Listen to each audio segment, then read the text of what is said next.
Hello and welcome to the TradeMachines Academy. My name is Heico. I'm the CEO and founder of TradeMachines. Today I want to share some knowledge on how to measure on your website with Google Analytics. One of our clients has been working with us for 3 years now, during which time he grew his e-commerce by engaging lots more buyers through TradeMachines and by using our e-commerce hints implemented within his website. Our agenda on learning Google Analytics is 1. How to get started. 2. Trace users and follow them through your website. 3. How can we understand what they are doing? And 4. Connect the costs of a user to the machine's sales. I promise you today we will have some hints to boost your online sales with no cost at all. Just stay tuned. I want to start with our sales funnel, which shows the different steps to get a person from first interest to become a proper buyer. And Google Analytics helps you to have a kind of thermometer in the website to record every step. So we understand when we satisfy and when we lose buyers. Looking at marketing in the offline world, we used to place print ads and potentially somebody would call and buy a machine. Maybe we even learned that they found us through one particular advertisement. But this is far away from really measuring and understanding. In the online world, we can track every step from the advertisement through the interest right up until the deal is done.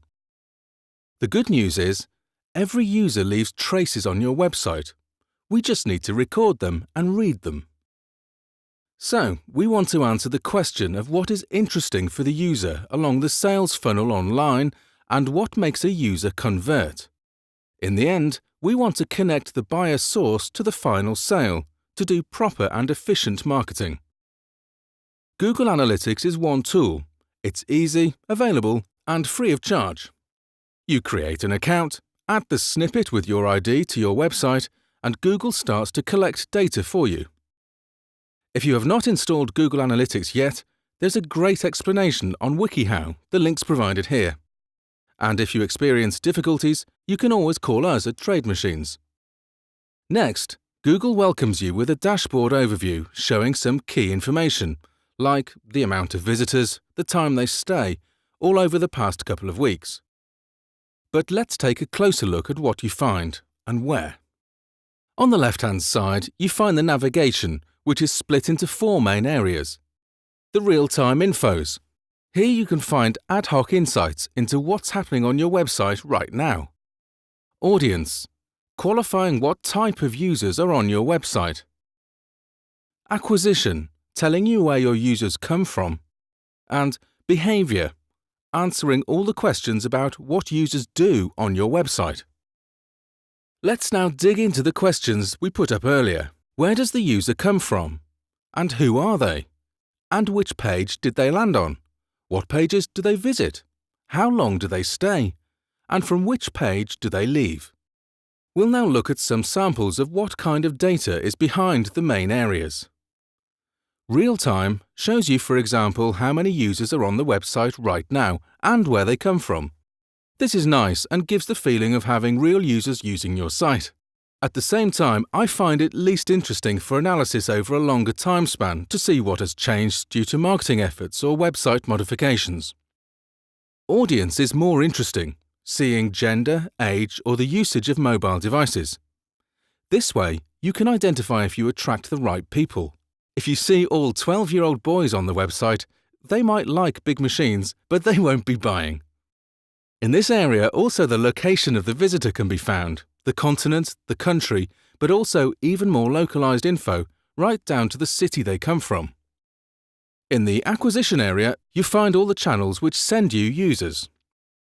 Please refer to the menu item of Source, Medium, which is most extensive here, so as not to neglect any channel. In the table next to the name and the amount of users, you can see some of the engagement metrics like time on site or bounce rate. The behavior section shows you which sites have been visited. You can also narrow it down to landing pages, showing where they get in touch with your site first, or exit pages, which pages make the user leave. The combination of these areas make it very interesting for marketing advice.